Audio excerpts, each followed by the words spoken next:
In February of 2024, Rocksteady Studios released a much anticipated follow-up to their Batman Arkham series, Suicide Squad Kill the Justice League, and its reception was what an EA executive would describe as constructive. That's a euphemism for not as positive.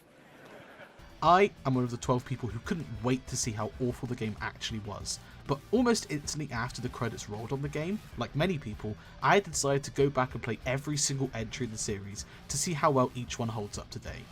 Join me over the course of 6 videos as I explore the Arkham series, the ups, the downs, the pros, the cons, and ask if these games are as good as everyone collectively remembers, or if they've aged as badly as Rocksteady's quality control. You played yourselves.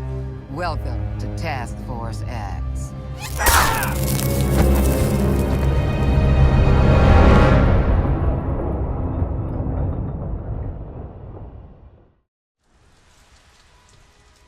Batman Arkham Asylum. Considered by many to be the gold standard of superhero video games, and for no small reason. It truly is even today a brilliantly crafted game. The biggest issue for adapting Batman to a video game is obviously to get the feeling of being the Batman to pervade every element of the game. Combat can't be the crutch on which Batman leans, though Batman Arkham Asylum leans on it quite heavily at some points, mostly to its own detriment. Though what Asylum does a pretty good job of doing is what has now become like a total meme within big budget IP games, because it really does make everything you do feel like you're Batman.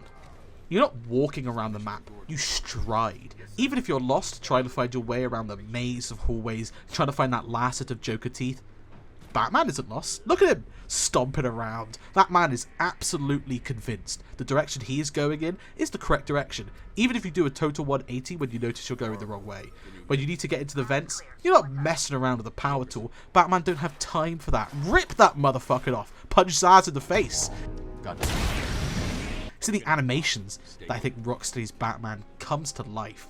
You're really feeling him in that every action, every flying 180-degree kick across the room to a goon's face, every time you perch on a gargoyle to watch how everyone reacts to you, to Batman.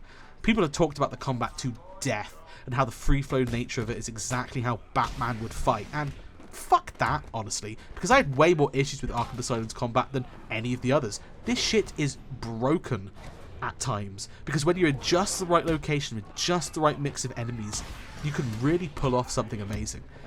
I'm not the best player in the world. I didn't record my stuff mainly because it would look like ass. But I beat Asylum on hard, and there were points where I would just be a passenger to whatever enemy Batman wanted to punch.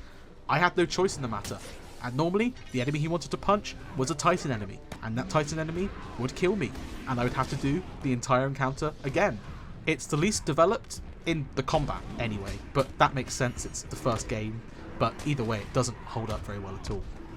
Oh, and the running. It's in all the games, but becomes less obvious the bigger the maps go, but the running is really stiff and awkward. And going from a modern game with really fluid movement to the Bat Tank was a really jarring change, especially since it plays such a large part of the game as well. Asylum has a fair amount of Metroidvania DNA in it. Finding a lot of the Riddler trophies requires returning to early areas with all of your tools. It's something the entire series as a whole does, but Asylum specifically feels more tailored to that style, which works well for collectibles, but the animation wind up for his run, alongside the delay for it to stop, gets really annoying in the tighter spaces that I never really managed to adapt to. Right, let's see. Talked about the fighting, the feeling like the Batman, the crappy running, the story, of course. Well, the story is, well, it's around the level of Titan Joker ambushing Batman. Showtime, Batman! The strength of Asylum isn't in its story, but the world, the characters, and you saving or punching them all. Rocksteady brought back from the big dogs of the animated series for this game, and it goes a long, and I mean a long way into making the story of this game work. Arlene Sorkin, Oh, hiya, B-Man. Harley Quinn here. Mark Hamill, Kevin Conroy, Officer Bowles. they add mountains to the, quite frankly, shit story of the game. Without them and some brilliant supporting performances from amazing voice actors, with a special shout out to Wally Wingert, who's essentially become the Riddler's go-to voice now, I feel. Of course you found that one easy. You were supposed to. Without them, this game would only have its haunting atmosphere lifting it up, which I don't think would be enough. There's a perpetual darkness to Asylum, in both a literal and metaphorical sense, a constant growing malignance that spreads alongside the Joker's takeover of Arkham. Yet, for me, it wasn't nearly enough to see a few low-poly bodies laying on the floor to make me feel like this is a more adult story. I need some psychological terror, and that only comes a few times with Scarecrow before he gets carried away to be the main baddie in Arkham Knight. Which is why I think this game hasn't aged like a fine wine. Just a regular wine, an alright aged wine. It isn't the darker and mature Batman that Arkham fans love to brag about, but I think that's a good thing, kinda. If it was a super serial Batman, we wouldn't have got him punching a big monster Joker with his explosive covered fist. Never. Sure, it's less like the horror light adventure game we've been playing the entire time, but it's fun. It is, don't boo me. Why are you booing me? I'm right. You can have the gritty Batman and the fun Batman. You don't need to sacrifice one for the other. Enjoy the bombastic action movie ending as a reward for beating the game. Not every final boss needs to be an insane grind through hell. Honestly though, even though I've essentially complained about it, I do think this is the second best game in the series.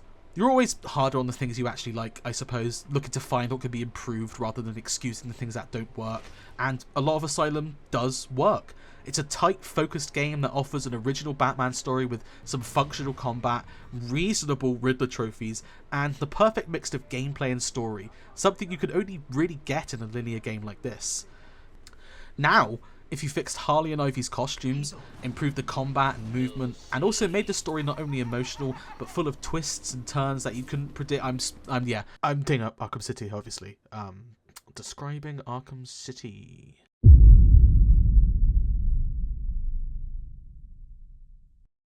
I can't say this for a fact, but I think most people would agree that Arkham City is the peak of the Batman Arkham series. Whilst Batman Arkham Asylum is a fantastic game and could be argued to be the best, City takes every element of Asylum and dials it up to 11. Bigger map, better story, improved combat and traversal with less loading and stopping because of the limits of the technology, and more freedom in how to tackle all of the above. That isn't even mentioning the side missions from a returning Bane to Mr. Freeze to all of the Riddler trophies, which I will be getting to. Arkham City is far and away an improvement in every area of Arkham Asylum, whilst also telling a far better story. I think though that the biggest addition to Arkham City is an entirely new playable character in Catwoman. What the hell? Sorry to disappoint you boys. And they certainly made some choices.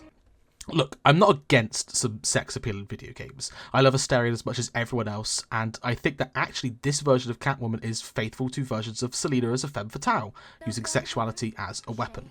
The problem is, she literally has metal claws that can rip people to shreds. Why is she crawling around on the floor all the bloody time? Most of the other stuff I could wave away as like teenage boy game design, or making her movement distinct from Batman, but the crawling on the floor. Why? It's incredibly distracting to me, and no, it isn't because of Polygon ass, it's because she looks fucking ridiculous. Why is she in the middle of a fight with Two-Face just on the ground on all four, crawling around like a stupid fucking cat when he has a grenade launcher? I can't handle it. Other than that, I do think Catwoman as a playable character is underbaked and also underused. She's barely in the main plotline, and her missions feel more like side DLC quests rather than actual meaningful parts of the story. And considering her main impact in the game is Riddler trophies, which is also her role in Arkham Knight, it feels like time they should have spent on Robin instead and weaved that secondary character better into the story. Her moves really feel like gimmicks rather than fleshed out parts of a combo set, which I feel is something that most playable characters who aren't Batman feel like, and I get the sense that Rocksteady pulled the plug on further development of Catwoman's story and playstyle when they realised she'd take focus away from the part of the game that actually matters. So let's get into it straight away this time, because the story is fucking brilliant. Fairly original and could really hit you in the laughing gas at points, because this story is obsessed with what every good Batman story is obsessed with: the relationship between the Batman and Joker. There's nothing wrong with you. Nice of you to say, but you of all people should know there's plenty wrong with me. Paul Dini, Paul Crocker, Sefton Hill, they wrote a brilliant continuation of a, quite frankly, insane video game story. So, Mr. Referee, how was that round, please? And it's kind of an accusation about Batman's codependent, abusive relationship with the Joker. The Joker, dying from his literal madness, infects Batman, and it's a race against time before they both die. The main story itself is fairly short, with some really cool boss set pieces that don't blow you away but have some intense story connections that really keep the pace of the game going. Penguin, Solomon, Grundy, born on a Monday. Hugo Strange, they're all competently done characters with obvious motivations, but it's in the side missions and the relationship with the Joker where this game shines. Protocol 10 is ready to begin. What's amazing about the Batman Joker story and the idea of the Joker infecting Batman is that it creates some brilliant parallels between them and other villains in Arkham City. Bane's storyline is that he seeks redemption by destroying the Titan Venom formula from the first game, the thing that reduced him to the state he's in this one. But in the end, his addiction to it forces him into a fight with Batman and his defeat. Old man Ra's al Ghul is first shown to be this decrepit, seeking an heir old man, and when Batman refuses, his addiction to the Lazarus Pit forces him to push Batman further and further, which leads to his eventual death at the climax of the game, as well as the death of his daughter. Even a character like Mr. Freeze, who is a sympathetic character, he's shown to be in this really weird codependent relationship with his frozen wife, to the point where he fights Batman to get her back. Throughout the entire game, we're seeing villains who are addicted to the things that cause their own downfall, and paying harsh costs because of it. And if you're seeing where I'm going with this, it's because the Joker is Batman's addiction.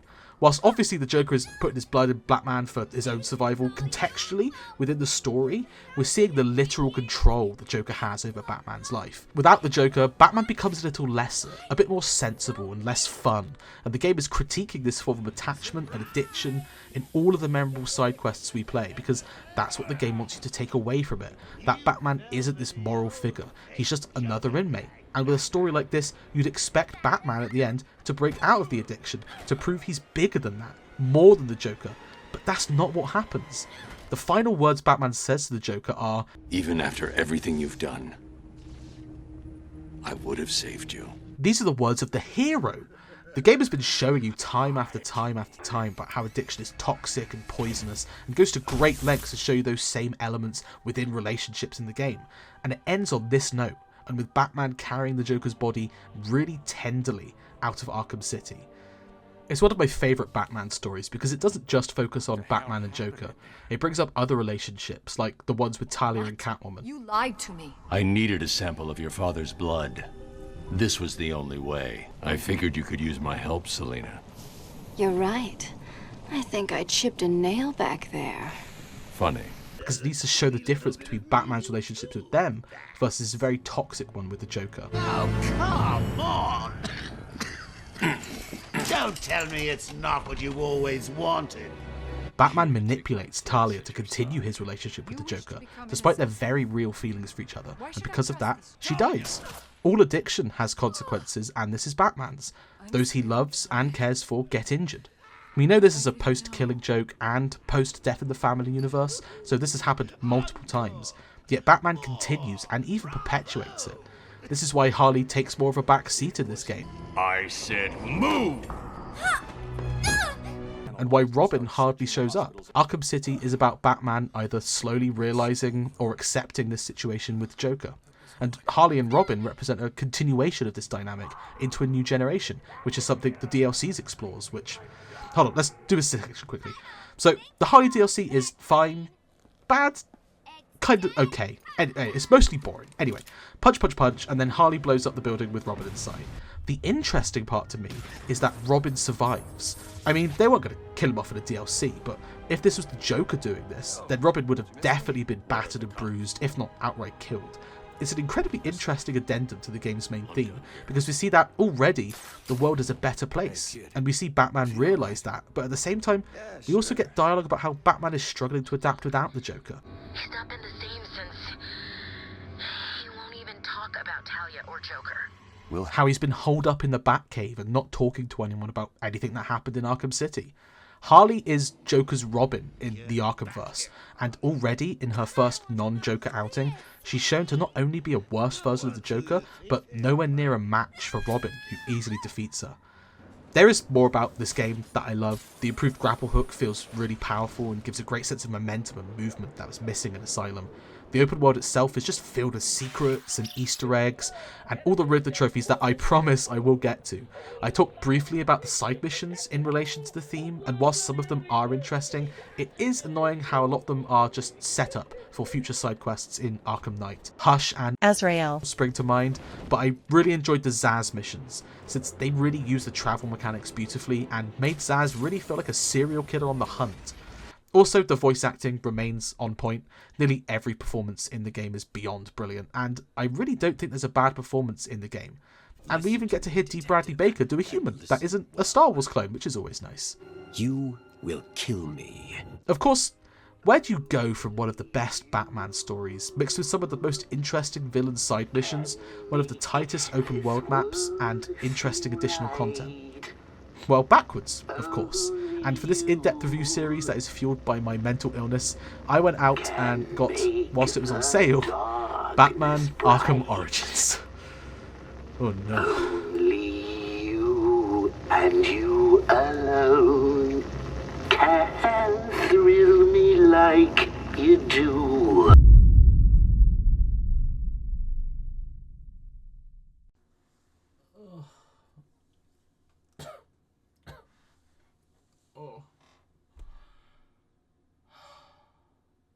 Before we get into the problems with this game, I think I should open this with the stuff that I enjoyed. Don't worry, it won't take long, but I want it to be known that I enjoyed aspects of this game, because there are some parts of it that are enjoyable. Now, you also have to remember, it's been a little while since I played this game, and after playing Suicide Squad, Asylum, City, this is the game that made me have to take a break on the series before finishing it. On that, I cannot remember if the combat was different to City or Asylum. It may be identical. I do remember that there was a lot more button mashing, QTEs, and combat that felt a lot more floaty and not as precise as Asylum and City. I'm getting ahead of myself though. I'm talking right now about the stuff I enjoyed, which starts and ends with, drumroll please, the boss fights. Yes, the boss fights in this game are fairly good. They're different from the boss fights in all the other Arkham games, which makes this game stand out, because the fights have a level of spectacle to them that the quote-unquote proper games don't.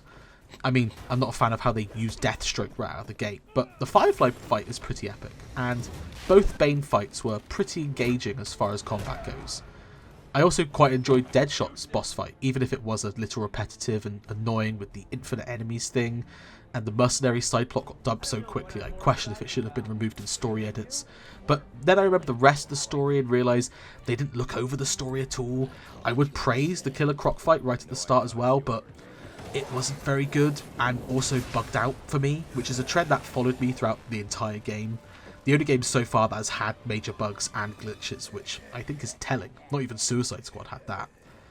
Now that I've placated all three of the hardcore Arkham Origins fans, let's get into the meat of the game, because whew, what the fuck happened?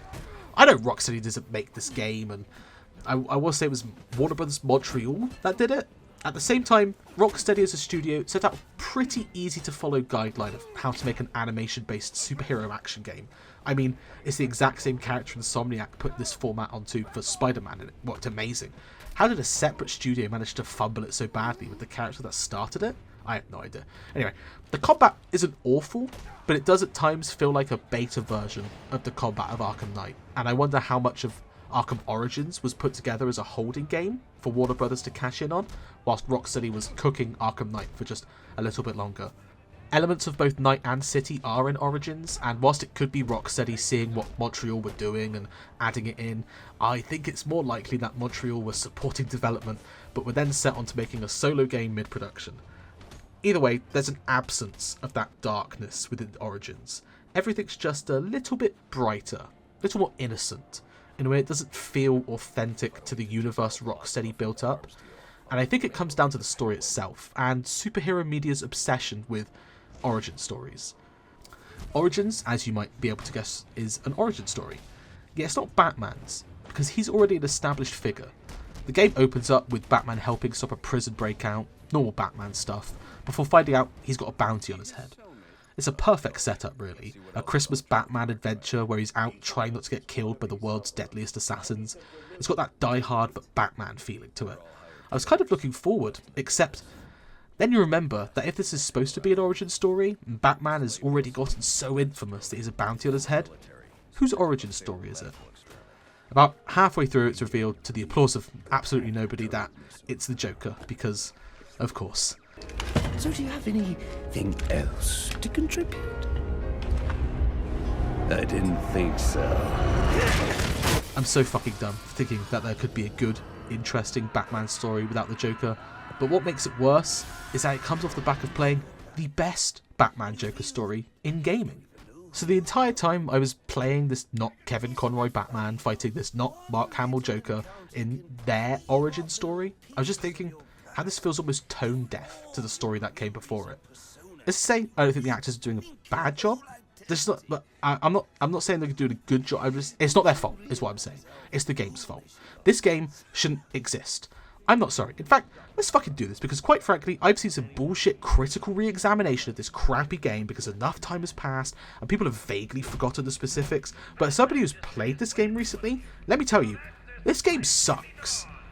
No, really, it isn't very good. The story is a wasted patchwork mess of incoherent idiots all working idiotically to a vapid, hollow ending that does nothing but set up games you've already fucking played and enjoyed a lot more than this cinematic, buggy shadow of a game that actually have fucking messages to convey.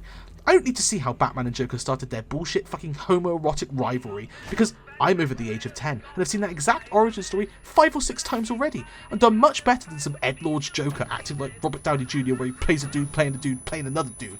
If I did want to see an origin of the Batman and Joker from Asylum and City, I certainly wouldn't waste my time playing this fucking game. Instead, I'd go watch the animated series from which the originals took inspiration, because at least then my time would actually be fucking respected.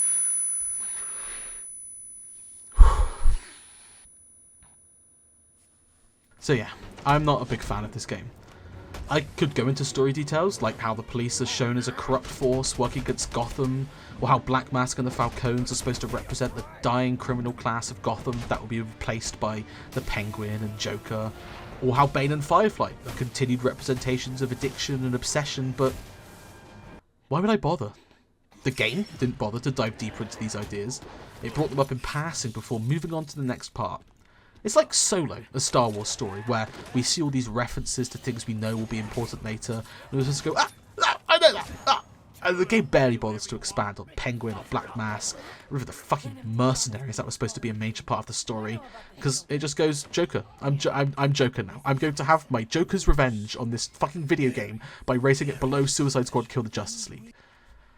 Quite frankly, this game has already taken up too much of my life. It's bad. If you're watching these thinking of playing them, or just watching them to get my perspective on a critical look, then that's my final word. It's bad. There's some nice spectacle, but the game itself is an embarrassment to the entire franchise. Don't play this one. Seriously. You can skip it. It adds nothing of value to the franchise as a whole, and only detracts from the experience. The Joker? Never heard of him. Is this done then? Yeah. Okay, good. Let's wrap the Arkham trilogy up with Rocksteady's last Arkham game before Suicide Squad, and try to forget this game ever happened in the first place. Yeah.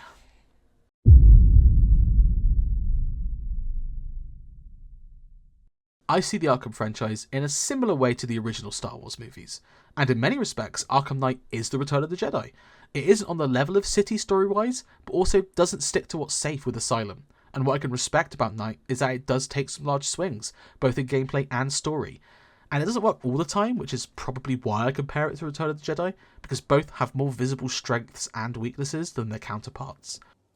Let's get what I dislike out of the way, simply because I want to end this video on a high note after Origins. And I want to start with probably a lot of people's least favourite thing, the Knight.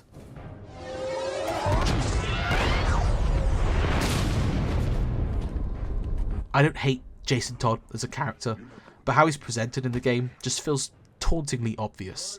It may be intentional, like we all know, maybe even Batman knows, but he's in denial. Holy shit, it was annoying. The game does it a lot, actually, the same with Oracle's death, where it's really obvious that something more is happening, but the supposed world's greatest detective can't see it. The Knight kind of epitomizes all of that, because it's the first time in the game where we see Batman fail to solve the mystery as quickly as we have.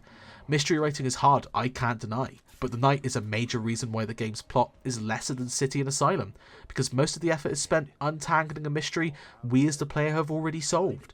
It's the only time during Rocksteady's trilogy that I felt disconnected from Batman, because I was the smarter one of the two of us. Okay, let's not linger on the negatives too much.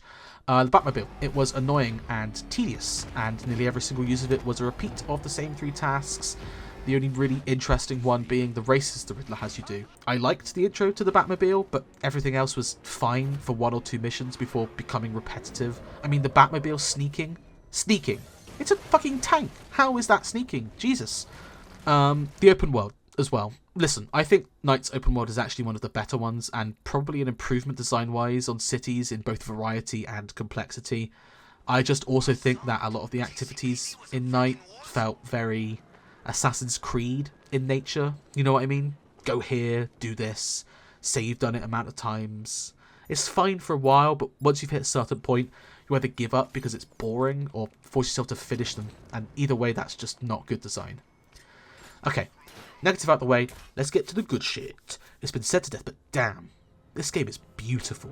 I mean, just looking over Gotham City from a high perch, it looks fantastic. The darkness and rain effects are doing a lot of work here, but there are so many little details all around the place that made me just want to keep stopping to admire. Like how when you're Joker infected enough, the billboards will change to be twisted versions of Batman killing the Joker, or how there are little Easter eggs to previous villains. It's not the highest fidelity anymore. There were some moments where you can spot the age, but they're very, very few and far between. The style and look of this game are by far its biggest strength, which is good, because while its story is entertaining, it isn't exactly the tour de force that City was. Rocksteady aren't shy, either, about what Arkham Knight was. Batman's gonna die. Is how the Joker died. Wait, that's not how it goes. Holy shit. Anyway, the opening of the game is you quite literally burning the Joker. It's sending a very clear message that the age of Batman is coming to an end. And throughout the entire game, every single interaction with the Knight or Scarecrow makes sure you understand that.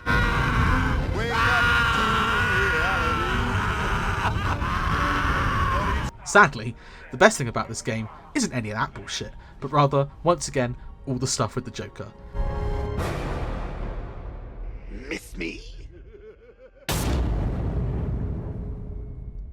It might be a bit far, but this may be Mark Hamill's best performance as the Joker. He's incredibly dynamic and personal in a way the Joker isn't, and tempers a playful tone with a constant and ever-growing sinister edge that really serves to creep you out and draw you in. At points it does feel like Cyberpunk 2077 took a lot of what Hamill did here for Keanu's work as Johnny Silverhand, and I think in both games, that imaginary devil on your shoulder works to really emphasise story moments. His constant narration of it serves to make it much more interesting. The Joker's taunts get you into that mindset of wanting to find a cure to get rid of him, but at the same time also kind of give in to what he's saying. I think it plays perfectly on ideas broached in Arkham City, even if it doesn't fully capitalise on them, about how destructive the Joker and Batman's relationship. And it works as an amazing metaphor for not only Batman's fighting addiction of the Joker's brand of chaos, but also his internal struggle to break out of that cycle and finally move on from both the Joker and the trauma from the death of his parents. Scarecrow was then the perfect villain to choose for this character arc for Batman, and it's sad that the game severely underuses him to the point where he's essentially a secondary villain to the Knight, despite him being the one pulling all the strings. We see Scarecrow so sparingly that he might as well have just been on a screen the entire time. My only nitpick of the game is that Scarecrow isn't used enough, though there's a larger trend of how he's used in most Batman properties anyway. In a story where Batman is struggling to let go of the past in multiple different ways that are so intrinsically baked into his character, just having him pop up to spray fear gas on him like we're back in Arkham Asylum doesn't feel enough. It's something that a lot of the villains in this game actually suffer from, popping up for a main mission or two before being relegated to Gotham's Most Wanted, or as we put it, side quest status. The Penguin, Two-Face, Hush, Azrael all feel like they should have been wrapped up inside the main story to create a mainline narrative that feels like Batman is being harangued by Gotham's criminals. Instead, they've squirreled them away with genuine side story characters like Professor Pig, Man-Bat, Deacon Black, who are all brilliantly used in the game and have some great missions and open world elements, but really do feel like they're not part of the main story in the way that the holdovers from City and Asylum were. You're done here, Valentine. Let them go. It's also weird that Deathstroke shows up as a post-game substitute for the Knight. Like, brother, you could have been helping from the start. Where were you the entire night? Quick side note as well. They did DLC from some of the more popular characters, Mad Hatter, Killer Croc, Old Man Ra's al Ghul, Mr. Freeze, and only the Mad Hatter and Mr. Freeze ones are any good. I think the Mr. Freeze one is the only one worth playing, simply because it's a conclusion to his story from Arkham City. That was the only story beat in the 3 games that actually made me feel anything. If you trust them, Victor, take your shot. Warning, cryogenerator unstable. So now, in the end, spoiler alert for this like decade-old game now, but Batman doesn't die. Shocker, he beats the bad guy, redeems Jason Todd, and then blows up his house to go live in his cave forever. It's not an ending I particularly liked, but as far as Batman's story goes, I think it is serviceable. The post-game DLC story thingies add a little more hope that the Bat family will get their shit together with Bruce gone, but the post-credit scene heavily implies that Batman starts using Scarecrow's fear grass to take his crime fighting to a more brutal level, which, yay, I guess. Much like Return of the Jedi, the ending is a little mixed, because you like the fact the good guys won, but you're wondering where the Ewok Yub-Nub song is, and suddenly Luke Skywalker is using Force Lightning to fight Stormtroopers? Wait, no, I feel like this analogy's getting lost in the weeds a bit now. The point is, it's a serviceable, if not perfect, ending to a mostly good trilogy of games, and one we don't talk about enough considering how good it is. She needs a new myth. A legend more powerful than I can be right now. This is where I do like a tee-up into getting another disappointing Arkhamverse game with some lame pun or wit that lets me easily lead into the Suicide Squad video, but is there anyone even willing to defend Suicide Squad Kill the Justice League? I know I'm not, and I'm like one of the 3 people who actually didn't hate it, so... I won't. I know. I just wanted to say it.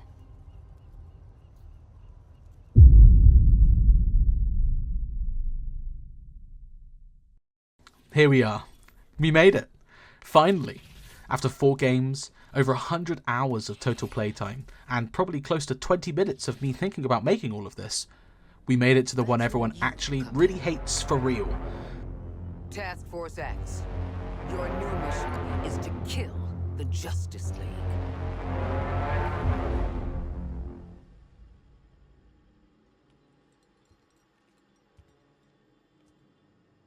We've got no chance. It's been a good time.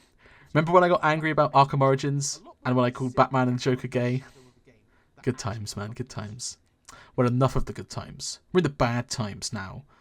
Metropolis. Oh wait, no, hold on. How more like, move over, Batman. Give the bad guys a chance to spotlight. Or instead, it feels super to be a villain. Hire me, Warner. I've got a ton more lined up. Anyway, I think most of us knew the second we saw the announcement that Suicide Squad was probably going to be a hot mess.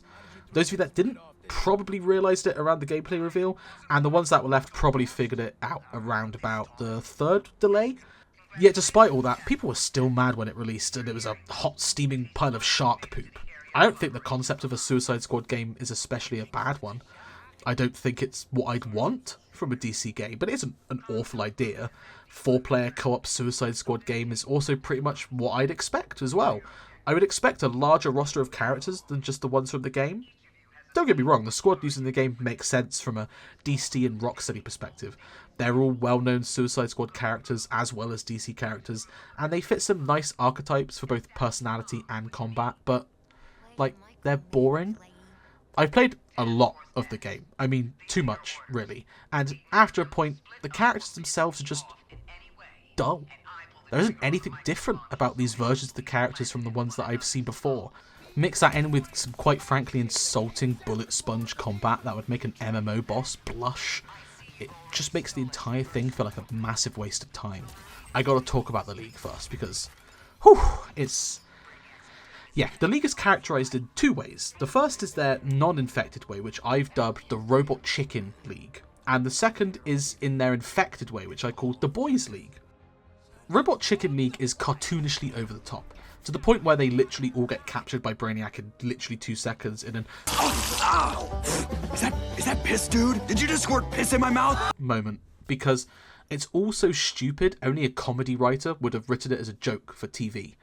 The Boys League is the edgy, superheroes are police and police are bad, and also powers are bad, and also we're bad, everyone's bad, your heroes suck side of the game. That is so stupid, I can only imagine it was written by somebody who was told a quick synopsis of the first few episodes of The Boys. Neither are compelling, and consider the fact that they don't build up the characters of any of the League members outside of them being brainwashed assholes. Then when you're done killing them, you're not feeling bad about killing this beloved superhero icon. You're also not feeling good for killing a bad guy. So, what's the point of either? The only character you do have an attachment to is Batman, who is just fucking standing honestly on rooftop for the entire game, which... Okay, let's get into it. It is well known that this is Kevin Conroy's last big appearance as Batman. I'm not interested in legacy because, quite frankly, the man has done enough to secure himself as the voice of Batman forever. I'm more interested in how you have this evil, brainwashed version of Batman and only have one mission where he stalks and fights you with his Arkham moveset. It's crazy. That mission is brilliant. The high point of the game for sure. And it's never done again. We get Batman talking ominously through some brilliantly acted lines from Kevin, but we never once get a proper mission fighting Batman. Or open world events where you have to run from him, or any of the heroes actually, because the open world is fucking dead. It's not a fair comparison to City or Knight or hell even Asylum, because Suicide Squad's open world is just barren with nothing to fucking do, and there is so much you could do with an evil Batman hunting you in the open world, because you have 3 whole games of people's behaviours as Batman to base it off of. I think Kevin Conroy did a brilliant job in the game, and the quality of this doesn't come close to tainting his legacy. If anything, it shows his range as Batman, in which he can so convincingly play evil while still talking like and sounding like Batman. The great disservice is not giving that performance more room to shine with missions and encounters built around him. Rapid fire on the rest of the league really quick. Superman, wasted. Wonder Woman, wasted. Green Lantern, cool fight, wasted. Flash, cool scene with Lex, wasted. I'm going to enjoy this.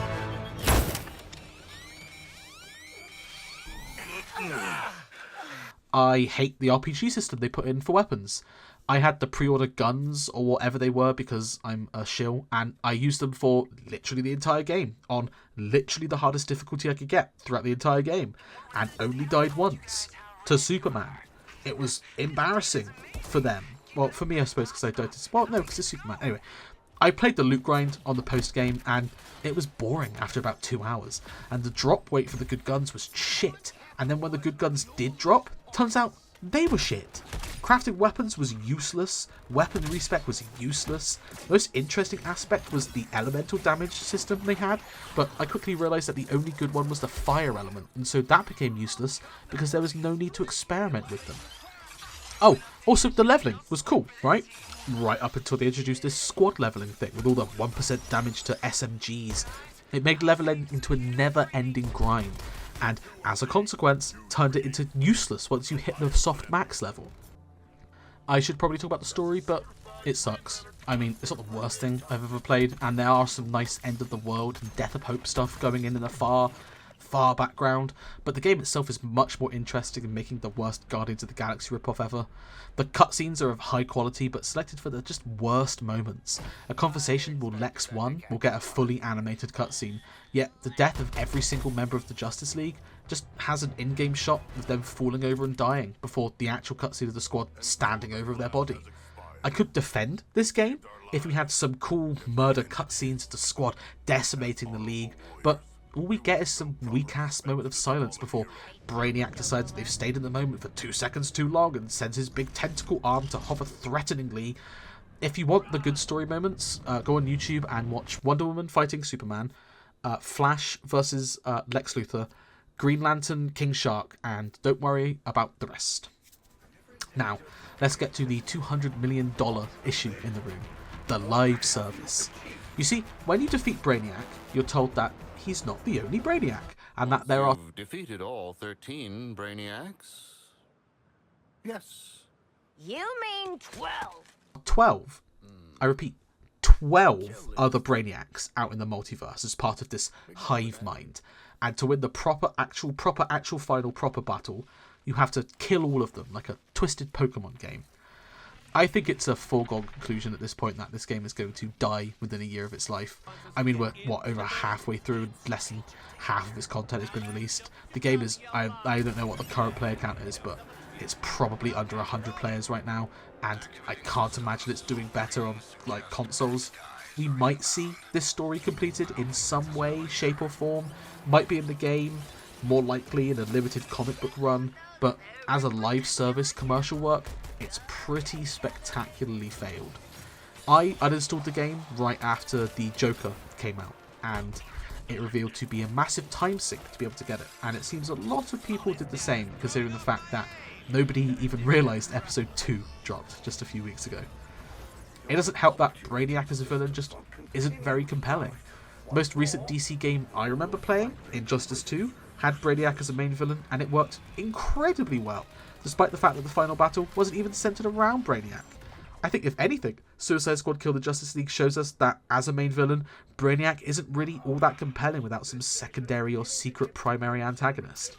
Even the old animated shows that the Arkham games are based off of were aware of this, frequently pairing Brainiac up with other major Superman villains.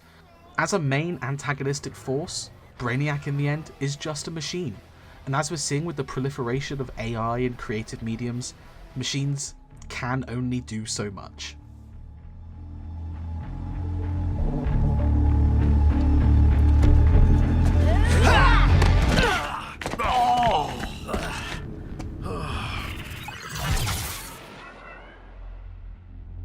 I promise I'm getting to the Riddler trophies. I haven't forgot about them, but I didn't want to make the individual sections too bloated, so I'm going to take a side quest of my own to pitch what the Suicide Squad game should have been before circling back to the Riddler as his own separate entity.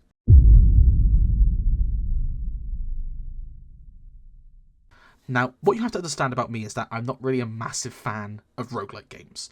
The only ones I've really enjoyed is Hades, simply because it shows you that you're keeping stuff from past runs other than the knowledge of enemy movements and your own skill. I mainly think it's because I suck at most games and it takes me a long time to adapt to them.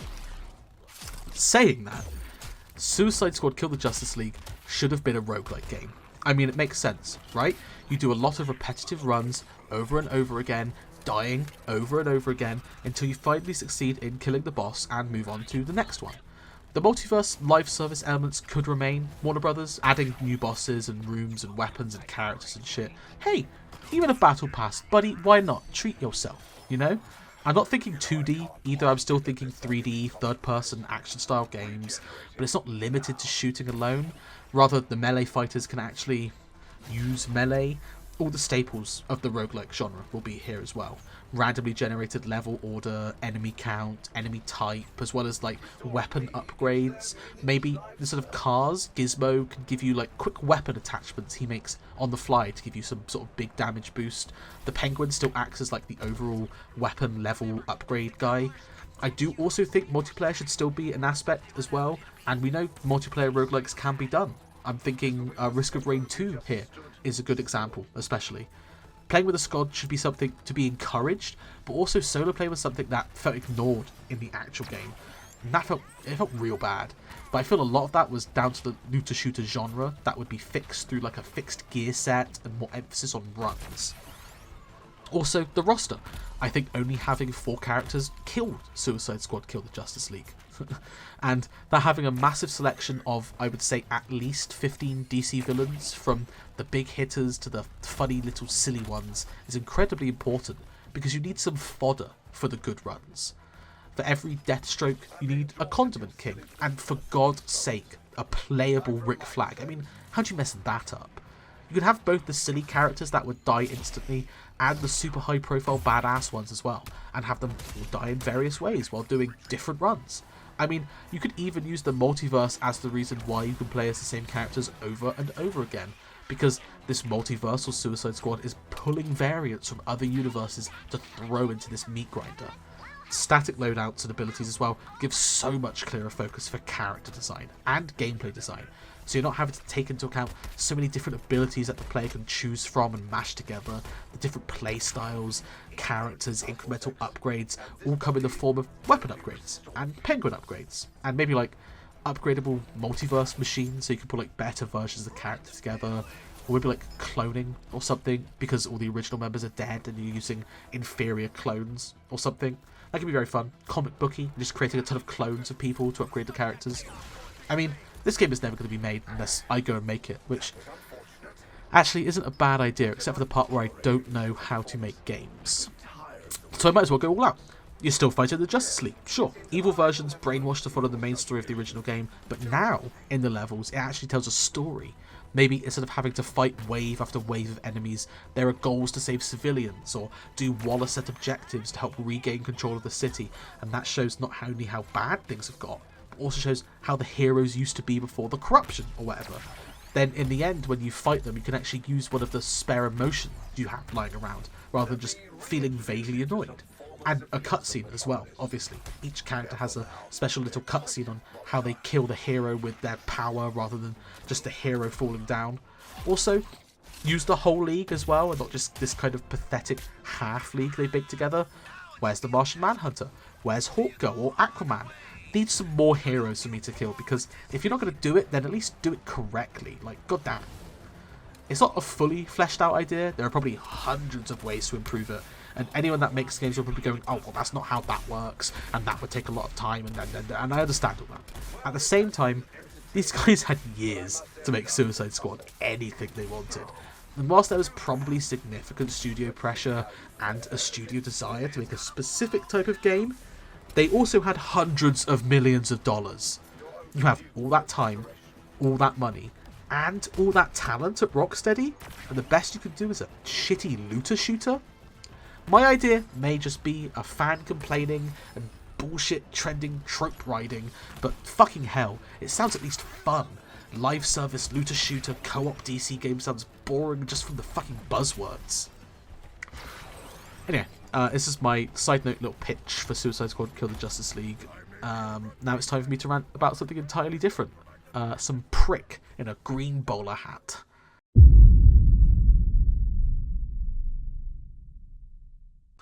I struggled for quite some time, wondering where and how to talk about probably the biggest through line of the entire Arkham series. Riddle me this. Why would a Batman visit an abandoned orphanage? The Riddler. I'd written entire sections dedicated to complaining or praising the different challenges and trophies that are present in every game, but it always felt out of place. And I think that's because the Riddler trophies, whilst being the most iconic part of the Arkham series, are really just added extras. They don't really add anything meaningful or have a powerful story narrative, but when you say Batman Arkham, the first thing I'm thinking of is that bowler hat motherfucker and his endless insult to my intelligence.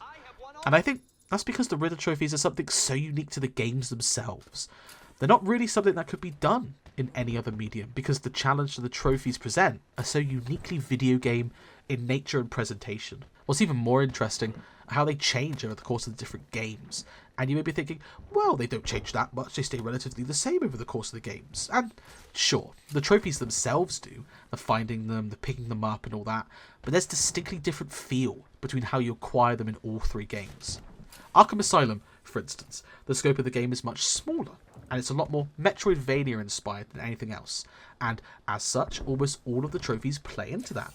Just think about how many of the trophies, or even destructible collectibles like the Joker teeth, you couldn't get in your first run through of the map because they were in an area you couldn't get to yet. Well, that's because the game is designed to be a Batman Metroidvania, and it works really well. The other Arkham games also kind of do this, but to a much lesser extent, and I can't really remember too many that stand out or are satisfying, because the open world aspect of those games are the unique aspect of their trophies. A lot of the further Riddler challenges in Asylum are also story beats, those History of Arkham spider things that tell you about how the mayor is crazy, or the interview tapes that give backstory on the villains you fight during the game, and of course the riddles themselves, which are possibly the most unique yet most consistent across the entire games. Of course, In many ways though, Arkham Asylum's Riddler challenges and trophies are just the first version to a more refined in Arkham City. In many respects, City doesn't look to overhaul the Riddler challenges, but rather refine what worked and perfect it, which for the most part it does, because despite the game becoming more open world, the trophies themselves stay rooted in that Metroidvania design, where you need the gadgets you get progressing the story to get all of the trophies.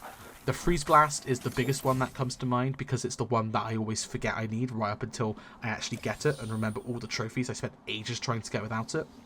Arkham City doesn't stay restricted to just this though, because there are many trophies that you can only get through the new movement they added for the open world, as well as trophies through physical challenges where you have to do specific combos or traversal challenges.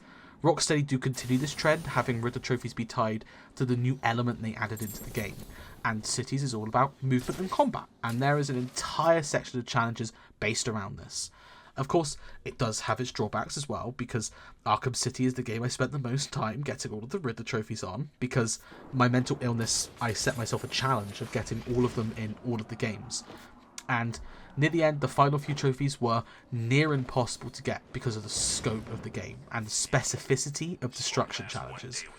Rocksteady knew what worked for Riddler trophies in Asylum, but didn't correctly scale elements of it for the open world. It's the balloons. I'm talking about the balloons here. That last fucking balloon kept me playing for 20 extra minutes. And it was just, I hate it. It was awful. Anyway, the biggest difference between City and Asylum is how you actually deal with the Riddler. In Asylum, you just call a tip into the police and hear the Riddler get swatted as he talks shit. But in City, you have to infiltrate his base.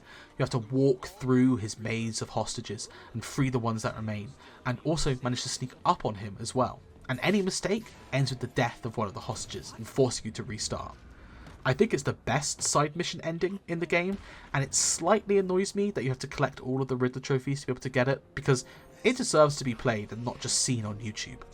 Few of the challenges to be able to get to the boss room would have made the Riddler challenges in City much better in my opinion. Even if you can get info on all of them from the Riddler informants, it doesn't feel as satisfying in the end because you spent more time tracking down each one than you did trying to find the literal League of Shadows. I won't spend too long on Origins because it was the only game I didn't get all of the trophies. And I put trophies in quotation marks because, like the rest of the game, Origins does the origin of the Riddler, where throughout the entire game they're calling him Enigma. Don't call me Joey, call me Enigma. It's dumb as hell, and I don't care if it's accurate to one of the comic origins, or if it's an Easter egg, it's annoying.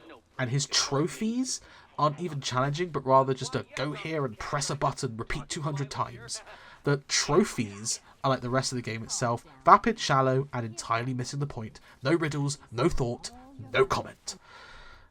Arkham Knight is probably the most interesting when it comes to the Riddler trophies, because Rocksteady once again takes what works and tries to refine it, and add new twists based on the new design choices they added to the game.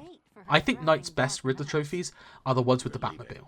I really like the Batmobile button-based ones for some reason, and I felt the difference from the other type of trophies separated them nicely and uniquely without pressing the gimmick too far. I feel like there weren't enough races. I really enjoyed the races. The actual puzzle elements with the Batmobile for the collar keys felt a bit clunky, but the races felt right when playing with the Batmobile. Other than that, I think the map was far too big for Riddler this time around. A lot of trophies, sure, but at this point, the Riddler needed something to make them feel fresh. Arkham City was already pushing the formula to its limits, and Rocksteady defaulted a lot of the time back to hiding the trophy behind some solid puzzle work. But sadly, the biggest puzzle was actually finding the fucking things half the time.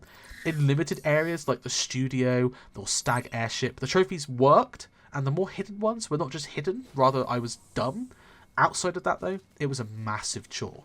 You spend a lot of night flying above the street or racing around in the Batmobile, so the only chance you get to interrogate an informant is when they're in a car, and even then, one mistake like hitting him instead of the guy next to him or not braking quick enough with the Batmobile as he's crawling out of the car and accidentally shocking him means losing valuable intel and setting you back probably 20 minutes. Farming Riddler informants isn't much better either, as it feels as much of a grind as doing some of the trophies via an IGN list, and at one point you will most likely cave and just Google where all of them are so you can actually get to the fun part.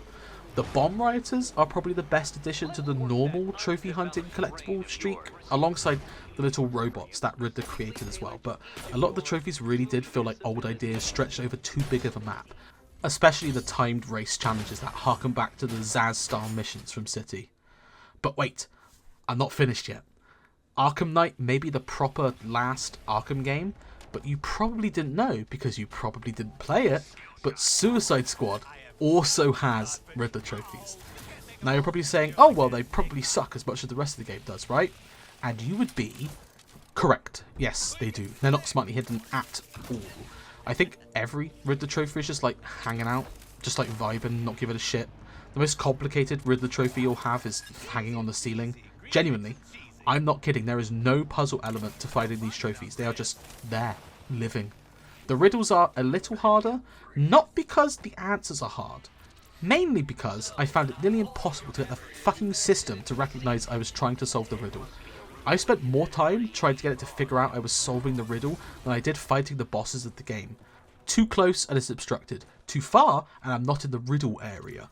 It's not as bad as Enigma, but I mean, it's not good. It honestly makes me appreciate the Riddler trophies from the original 3 Arkham games a lot more, because despite my misgivings with all of them, they at least try to give a challenge.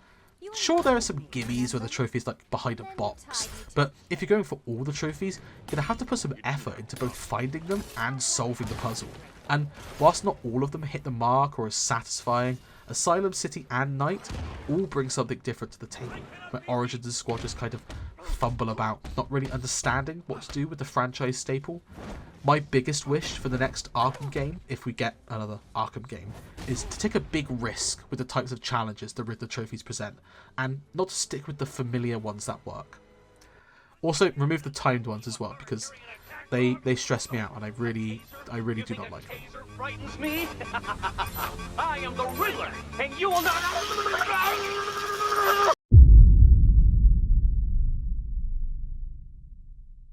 Hello and welcome to a second secret bonus section I'm calling the Arkham Roundup. Now, most of these I either haven't played recently, haven't watched in a while, or didn't know existed until I decided to do this section. Let's start with the stuff I didn't know existed, but probably should have done, the comics. I mean, theoretically, I knew they could have existed.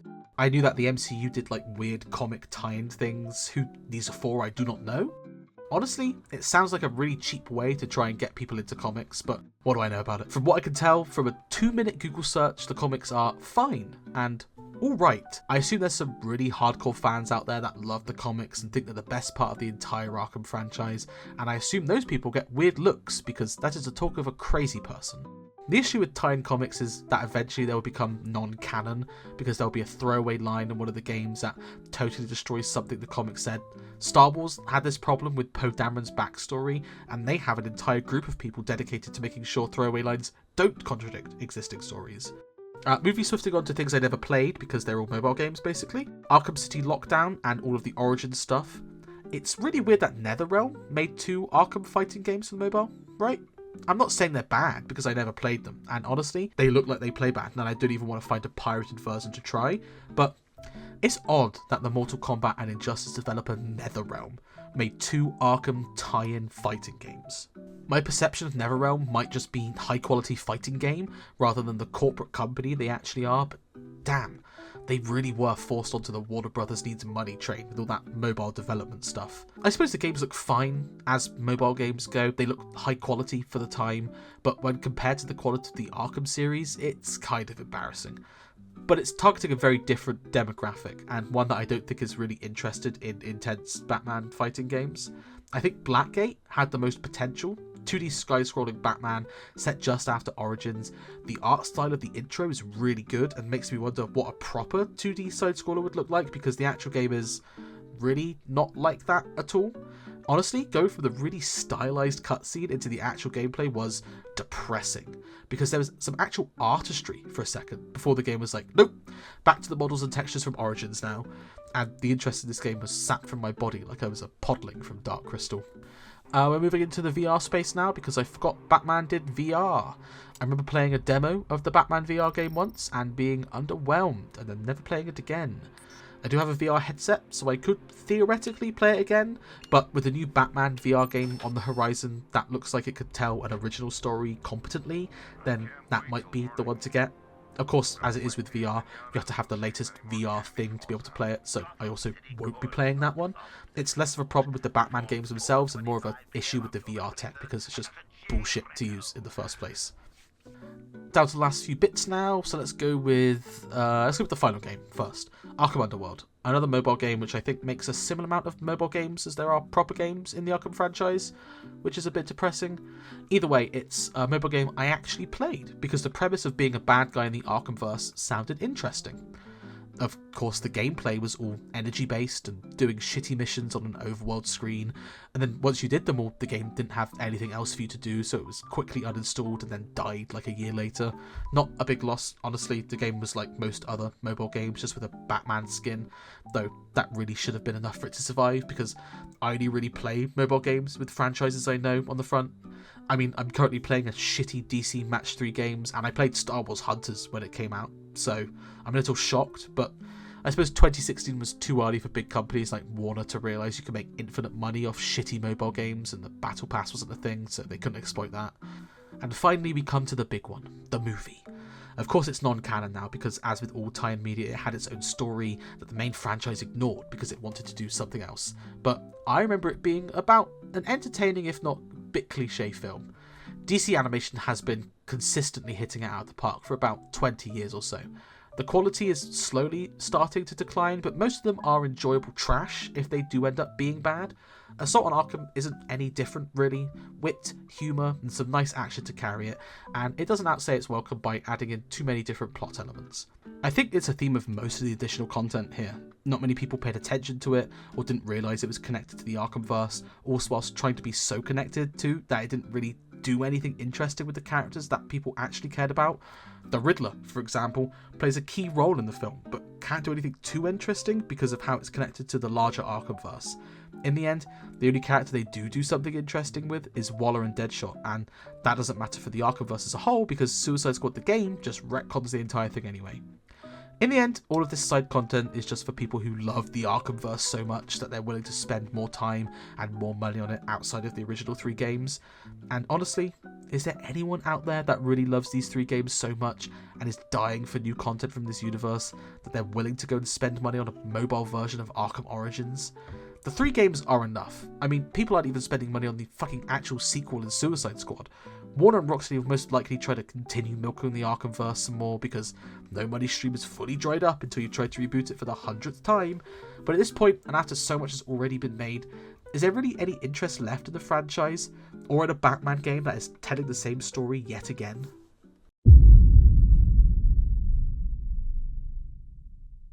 Come on, you didn't think I'd forget about this clusterfuck, did you? Gotham Knights, I mean, wow, what a shit show this game was, right?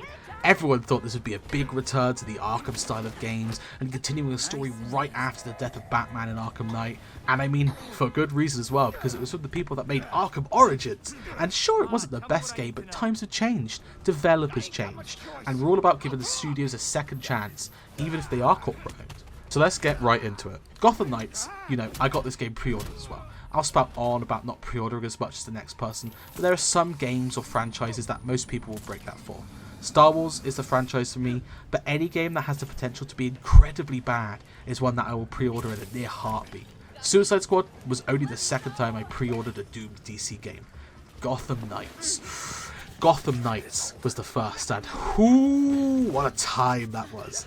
There was genuine hope going into this game, you know. I'm not sure if you remember, but there were people who were genuinely hopeful that Gotham Knights could restart a new era of Arkham games that could rival Spider-Man. Those people were idiots because one look at the gameplay and you could see what was going to happen. But bless them, I can't be mad because I was like that with Battlefront 2. Let's go over the premise first. Batman is dead, but not Arkham Batman, a different Batman. A totally different Batman, not voiced by Kevin Conroy, just so you know it's a different Batman. And he's been killed by Old Man Ra's al Ghul. Why did Batman die? Why was Old Man Ra's al Ghul there? Why are they taking the best Batman story written in the 2010s and putting it in a video game? Well, that's for Nightwing, Batgirl, Robin and Red Hood to find out together as a dysfunctional Bat family. It's a new type of Batman game, and you know this because they didn't get any of the voices for the villains in the game, and they all sound really weird. Was it too much to ask for you to visit earlier? Before I rip apart the plot holes, let's talk about the characters you play as. Dick, Babs, Tim, and Jason. Good, solid choices, honestly, and I'm all for different characters having different play styles, and it also does give the sense that whilst Batman is the all-round tank that each of the four have taken one aspect and really improved on in a way that Batman couldn't, the problem is that only one ability from each of the characters is any good, and the rest fucking suck. I remember playing the game back when it first came out, and other than the bugs, I found that the characters were all slightly useless at everything except the one thing they weren't. That would be fine if it was a 4-player co-op game, and I had 4 friends that wanted to buy and play the shitty game. But Gotham Knights is only a 2-player co-op game during the story. You can't play as all 4 of the characters during the actual story, which is just insane! Why are you giving people 4 playable characters if you can't have a 4-player co-op? It's one of those inexplicable design choices that really makes you wonder what the hell was going on during this development. Another one being, what's with the RPG gear mechanics? Why are the Knights constantly switching out their gear for identical gear that is somehow 3 times more powerful? I know the answer is padding for the game time, I know. I just finished playing Assassin's Creed Odyssey, trust me, I know. But Gotham Knights doesn't even have any of the live service elements that are padding for the game time like Assassin's Creed has, because seemingly at the last second they decided not to do it, because they realised everyone hates that shit. Yet they left the RPG system in because they probably spent way too long on it, and if they removed it, people would realise they paid $70 for a 3-hour game. These RPG gear systems annoy the shit out of me, and I beg AAA developers, stop putting them in your games, please. They're just the worst. Anyway, there's a lot more bullshit game design choices in Gotham Knights, but they're not worth my time to think about again. I will say though, the open world was really empty, wasn't it? No Riddler trophies, and only some weak-ass random crimes and encounters. I really like the idea of continuing time with the Belfry Hub during the day and fighting crime at night. I just don't think that idea was fleshed out enough, and it really hurt the game when it came to the open world because there was just nothing to do. The little gang crimes are kind of pathetic and don't really serve to do anything, and it gives the game a cancelled live service feel, which I think would make it the fastest live service to be cancelled if it was cancelled mid-development. I'm not going to talk about the story because, honestly, Court of Owls were wasted in this game. The Ra's al Ghul storyline should have been a way to introduce Damian Wayne and kick his ass rather than leading to the Court of Owls, but they needed to have a story everyone liked to get people's interest, so I guess just fuck one of the better Batman stories of the 2010s. I think the League of Shadows, or Assassins, or whatever they're called in this game, killing and then resurrecting Batman as their puppet, has real potential, but it was just incredibly obvious that the final boss would be Batman. Don't get me wrong, it was cool and thematically relevant to the whole legacy of Batman thing, but without Damian Wayne as a proto-Batman, that is fully controlled by the League of Shadows, the entire thing is just a dud. It just kind of ends, doesn't it? Batman comes back, you fight him, he blows himself up a second time because of reasons, I guess. Then everyone just fucks off into repeatable missions, and you punch a guy dressed like Mr. Freeze, but isn't Mr. Freeze, and then the game ends, because there isn't anything left to do. Can anyone really be shocked at how bad Gotham Knights turned out though? Really? I don't want to dogpile too much on Warner Montreal, but when you look at what they've made, do they really have the experience or knowledge to be able to craft a game of this scale? Arkham Origins was too much for them, and Gotham Knights is quite literally 4 times the size of it, because they added in 4 new characters, and they didn't even have the fallback of Rocksteady doing all the work of them with the moveset. Except, the more I think about it, the more I really think about it. With the gear, and the 4 playable characters, and the live service open world. Gotham Knights was never really meant to succeed as a game, was it? Let's be honest here. Warner Montreal's last game, Arkham Origins, was essentially a stepping stone for both Warner and Rocksteady before the release of their next proper game. Why are we not thinking Gotham Knights is any different? The different traversal options of the Knights, the looter-shooter gear system that doesn't fit a game like Gotham Knights, the way the map feels like it's waiting for a live service content with only a few major bosses and factions. It's almost like it was just a testing ground for how to structure the content of a live service game. Are Gotham Knights and Arkham Origins and Warner Bros. Games Montreal as a whole just pawns in the machine, where Rocksteady uses them as a support studio to test mechanics and Warner uses them as a money machine? And I've been too harsh? Too critical to the corporate slosh they've put out? Probably, but I don't really care. At the end of the day, there are talented people at the studio getting a paycheck, and these games genuinely do suck ass. There are flashes of originality in both, but they're so few and far between and hidden under layers of open world corporate mandated guff that I can't bring myself enough to care about it.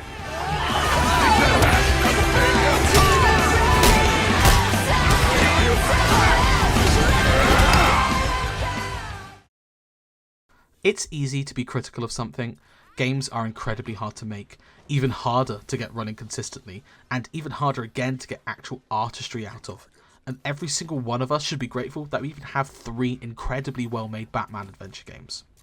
Suicide Squad Kill the Justice League, when it's all said and done, will just be a blip in the overall picture of the Arkham franchise, and hopefully in the history of Rocksteady as a studio.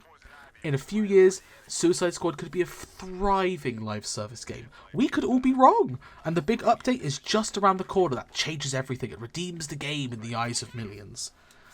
In reality, it'll probably die after its current in-development seasons are finished, and Warner will either close the studio or put it to work on a new single-player adventure game that can hopefully live up to the studio's storied past.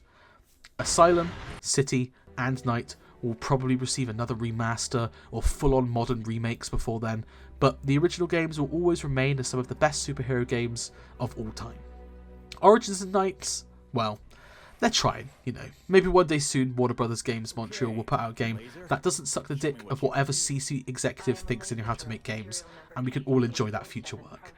As for me, well, it's done. Gotham is safe. I've done all I can here. Played every game, beaten every boss. There is no more Batman Arkham left for me to do.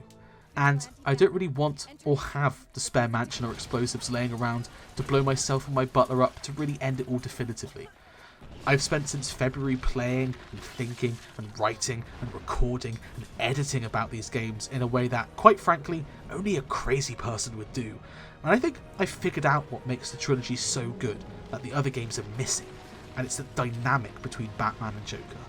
That insane obsession is captured so perfectly in the games, you can't help but after the credits have ended, knowing all of the horrible things the Joker does, and all of the pain and suffering caused, wanting to start it all over again. And it's in that moment where Arkham truly made me feel like Batman. Because, in the end, you just want to be back in the asylum. Take me on home. To the asylum. Never alone. In the asylum. Anarchy ruled. It was wild, but through it all you never smiled. Joke's on you. I'm in your head, so look who's laughing now. Remember in Arkham City.